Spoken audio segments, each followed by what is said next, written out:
Hi everyone, Holly and Maya here from Story Imprinting with my fabulous co-host and co-founder, Anne-Marie Hoftaling. Hey, how's it going? So good. At Story Imprinting, we teach great companies the art and science of storytelling, and we teach it to people just like you watching this. If you have found this channel, we invite you to subscribe and like and comment all the videos that you want. This pleases the YouTube gods, and it also makes us very happy and allows us to create content that caters to what you specifically are needing. So today we are coming to the end of 2020. Hard to believe, feels about a decade long, and I want to talk to you about sort of what we should be doing right now at this moment as we sort of look back at 2020 and look forward to 2021. What kinds of stories should we be sourcing? Yeah, so I think this is a great time for you to have some reflection and story gathering. Mhm. And if you're in a larger organization, think about who really came through this year, right? Who was Come really doing, through. yeah, yeah. Who really was like there, who was who was flexible, who had a great attitude, and do some short story sharing internally around those people. That goes so far in terms of culture, individuals. Ask people to share their stories of other people who really helped them through the year. And as an organization or as an individual, think about externally the kind of stories you want to share about your own resilience, nimbleness, dedication to your clients in a time that was really challenging. I think this is a time that's ripe for storytelling. And I would also say, don't be afraid of the personal. This is an Yeah. exquisite opportunity to share all of the other challenges because work and home have sort of converged. And as you know, Holly is aware, and many of you who watch us are aware, my mother died 3 months ago, and I was very honest about that.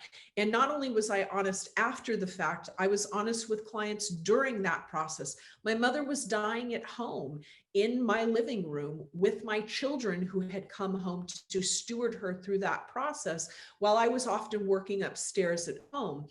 And I wrote about that. We got a really lovely response from that. And what I would just say is think about what you have learned from this year and the stories you can share that express that learning. Yeah, I mean, I would say as well, from a broader messaging perspective within organizations, you and I both, like if I see another in these unprecedented times email, an email that begins with in these trying times, in these unprecedented times, we're here for you, that type of thing. How? How have you been, like to your point, how have you been there for the people that you're serving? How have you been there for your team? Give me specific examples, right? Because I think what also happens, everybody's saying that. Everybody's saying that these are crazy times and that we're here for you. We're here for our customers. We're here for our people. But I want to know stories of how you actually showed up for yourself, for other people. And I also, I would just echo what Anne-Marie said, about when your mother was dying, we made it.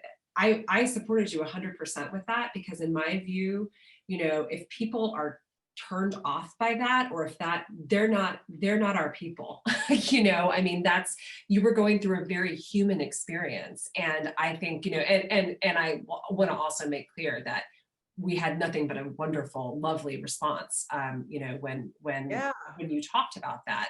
And I think that sort of underscores this idea that everybody's like searching for that humanity, right? Like we're so disconnected. We're not seeing people. We're not having these kinds of interactions that we used to have. And also we're all deeply human first, right? Then we're a Mhm. professional. And I think, very different set of circumstances, obviously, but, if you're a parent and you've got interruptions and things like that, I mean, we're all living that. And I think if you're a leader, being able to, show to your people who report into you, like I too am having to be resilient in all of these ways, as I'm educating children at home, as I'm, caring for an aging parent, as I'm dealing with, we're coming up on the holidays and a lot of people have family they haven't seen for a long time and probably won't see for a long time, who live out of state or live out of the country or whatever. And I think, you know, talking about, there's a lot of value in talking about those experiences as well. Yeah, and I think, you know, a way into your stories, because I know some people have a hard time accessing stories sometimes, is just make a list of all the ways you've struggled this year. And, you know, you may not share all those stories, but think about in your, you know, with your children, with your friends, with work, with your marriage, with personally, whatever it is, and then sort of draw a line to the stories that sort of express that, the moments. That's how you get in the moments you struggled.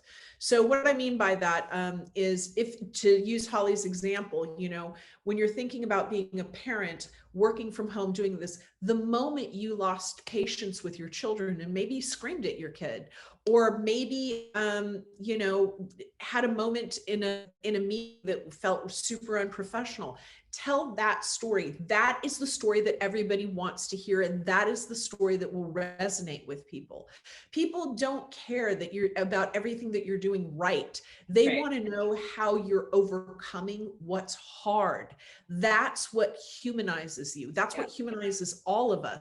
And one of the things about, you know, talking about my mother's death was the amount of people who would say to me, you know, when my dad was dying, I was working in the office and go into the bathroom and cry alone, and nobody knew it was happening. Right.